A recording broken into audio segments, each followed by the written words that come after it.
Right, so meanwhile, we see the Central Bank of Nigeria have launched the Naira ambassadors there to promote, proper handling of the Naira. So try to handle the Naira properly, going forward. All right, to all the conversations now, the Central Bank of Nigeria has introduced a new market structure requirement aimed at reshaping the country's payment ecosystem. The new framework that seeks to address concerns around market concentration, operational dependence, ownership transparency, and data sovereignty within Nigeria's rapidly expanding digital payments industry. And definitely, we're seeing new rules and, different people, different quarters reacting to some of these new rules. Joining us to unpack the implications now is Pelumi Esho, the CEO and founder of 91 Payments, a cross-border payments and remittance infrastructure company operating, across Nigeria. Great to have you on the show. Good morning. Good morning. Thank you for having me on the show.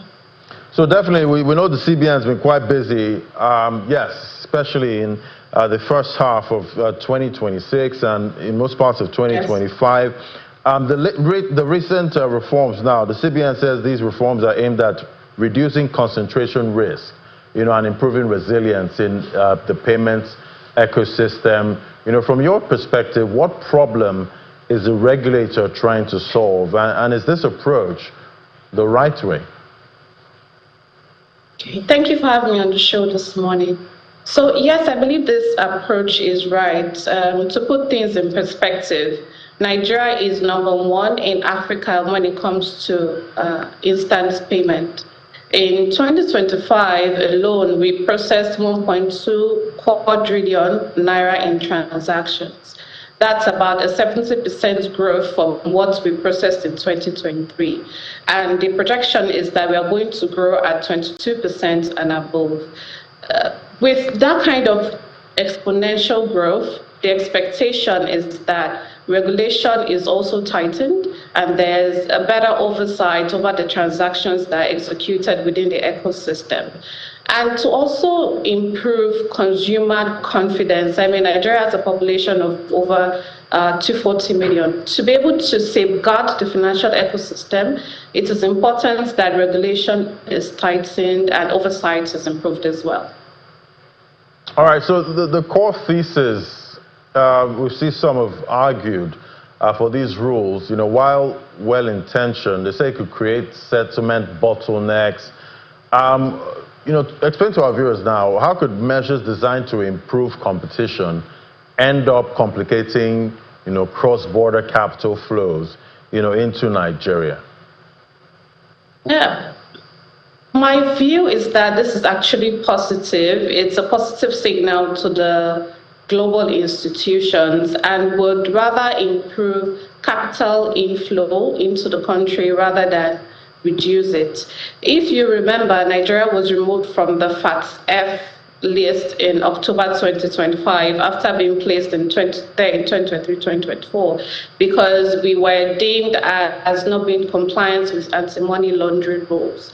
Improving the global standard and tightening what is needed to increase transparency only sends a positive signal to the global institution.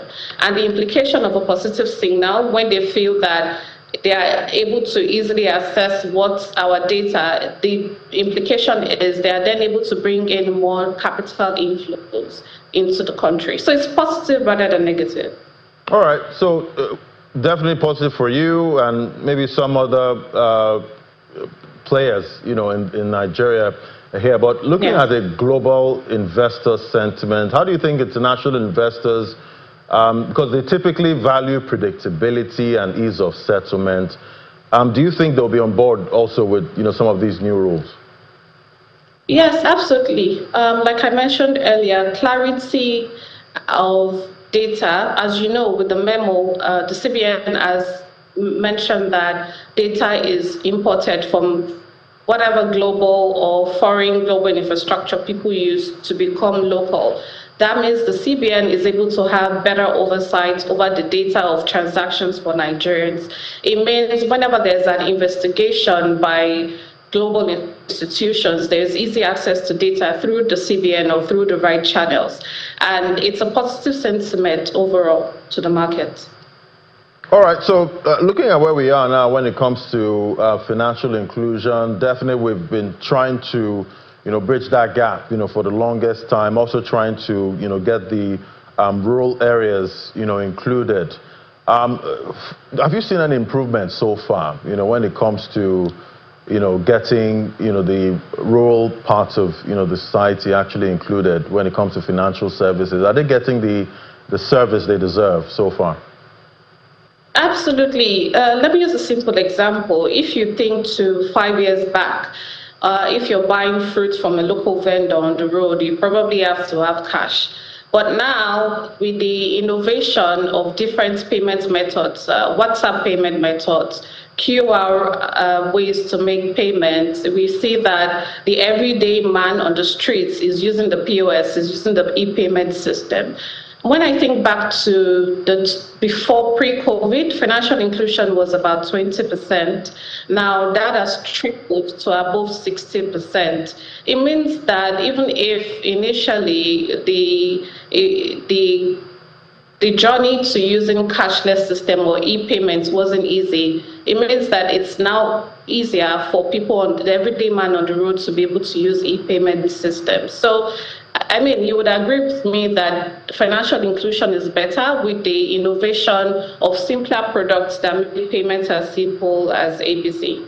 Yeah, I've actually experienced that, so far. If you're buying, food from the markets or, from the average seller on the streets, they have an account these days, some fintech account. And they have a POS as well. And they even have POSs, so it's quite good, seeing the improvements so far. Let's look at data localization now. The circular requires all payment transaction data generated in Nigeria to be stored on Nigerian servers. That's by January next year. How are you seeing that? So, again, it's to improve oversight and have easy access to data for possible investigation. However, there might be a few bottlenecks in that, considering the infrastructure of the local providers that we have, how ready are they to, one, safely store the data that we have? How are they able to manage the bottlenecks of things as simple as connectivity issues, or even access to energy or lights to be able to keep their data center up? So it will be interesting to see the local providers that are available and how resilient their infrastructure is to support the kind of data that will be imported by payment platforms or institutions to become local. Right, so the deadline is supposed to be January 1st, 2027. Is that enough time? Well, that leaves to be said. We'll see. A lot of payment institutions, such as myself, are running and working towards complying with the memo. Some of the things that we need to implement is bringing on board more data engineers to be able to handle the transfer of that data to the local centers. And again, looking for the right partners to use. So does that mean more costs, for, some of the fintechs at this point? You did mention getting more engineers. Yes, absolutely. That's more cost to be able to get the labor and the manpower for the transfer, and also rewriting our regulatory frameworks to be able to meet the local standards as well. Right. So let's imagine the deadline is here. You've had to, employ more engineers and, get more people to help with this data. Okay, so who bears the cost? Will it be the fintech companies, or are we seeing the consumers bearing the cost? With the recent memos that we have, the CBN has mandated that the cost of transactions is shown to the consumers beforehand. So no, there would be no increase in fees for the consumers. The fintechs, financial institutions, would have to bear the cost. All right, definitely. We'll keep tracking that going forward. So let's look at stable coins now and alternative rails. We see the IMF estimates that Nigeria recorded roughly $59 billion in stable coin inflows, within the year.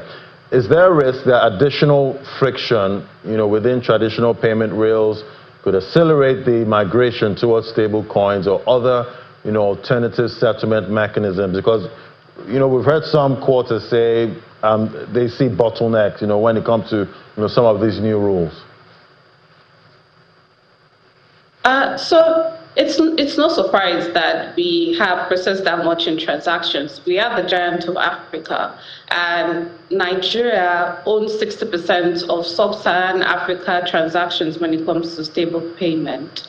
Well, to your question, when we consider the friction within the payment system and how it might encourage people to move more towards stable coins, the recent memos and policies has actually improved the friction within the system. You mentioned earlier how the exchange rate was very volatile. Now we've witnessed a very stable exchange rate. It means that businesses are able to properly forecast their cash flows, right? So that friction isn't as much. Things are pretty stable. However, we can't deny the use case of stable currencies. They are here to stay. They serve as ways of making payments very seamlessly. And we've also seen the CBN and SEC work towards regulating that part of the system. All right, so, we're seeing smaller players in the industry, definitely, they would have to also comply with some of these deadlines. There's also the one for December 2026. So operators will have to adjust. And can we do you think there's a possibility there'll be maybe they might unintentionally favor large, institutions over the smaller fintech firms, if some of these rules are actually, put into law? Yes, it will favor the larger institutions. And what we might see is, because there are a lot of very small financial institutions in Nigeria, what we might see is those smaller institutions coming together to become one so they can have the capital base to be able to support the requirement. And from what we've noticed as well, with the new requirements for capital, not only in the financial institution space, but for the asset managers of financial houses, it's very glaring and evident that the CBN or the regulators wants to ensure that those that handle these financial institutions have the power and the capital capacity to be able to take in shocks and comply with regulations. All right, let's look at correspondent banking now. We've already seen some, global banks, scale back correspondent banking relationships across Africa, because of rising compliance costs. Could this circular exacerbate that trend for Nigeria? It's more positive rather than negative. Like I mentioned before, we've recently been removed from the FATF list, the grey list. Now we are green. That's very positive. And with the kind of growth that we expect for our payment system, what we want to be doing, or what the regulators should be doing, is increasing oversight and improving transparency of the financial ecosystem. So what the correspondent banks will be comparing is not just the regulation, but the revenue versus the cost of the regulation. But if you ask me, transparency and oversight wins the day. All right, so looking ahead, what would successful implementation, look like for most of these circulars? So there have been clear deadlines, timelines for when we are to comply. Success would mean being able to implement these reforms or guidelines before the deadline, and also being prepared for possible changes, which is going to happen. Right, and that means you have to put some, cash aside to help augment some of the costs that would come with this. Yes, absolutely. All right, thank you so much. It was great having you. Pelumi Esho is she's CEO founder, 91 Payments. Thanks for coming on today. Thank you.